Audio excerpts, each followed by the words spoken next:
आज बना रहे हैं रेस्टोरेंट स्टाइल तंदूरी रोटी। इसके लिए हमें चाहिए 2 कप गेहूं का आटा, चौथाई छोटा चम्मच नमक, आधा छोटा चम्मच चीनी, चौथाई छोटा चम्मच बेकिंग पाउडर और बेकिंग सोडा चुटकी भर, 3 बड़ा चम्मच दही, 2 बड़ा चम्मच तेल, पानी ज़रूरत के हिसाब से।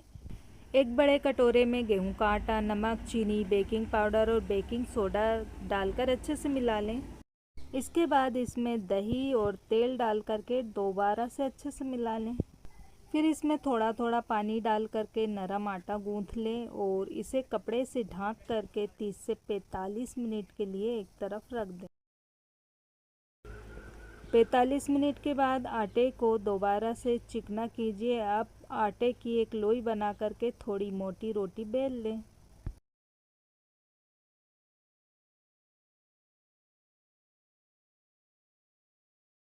सारी रोटी बेल करके एक किचन टॉवल में ढक कर के रखें। तवा गरम कीजिए, इस पर रोटी डालिए और जब एक तरफ से रोटी के ऊपर बुलबुले दिखाई देने लगे तब इसे पलट दीजिए।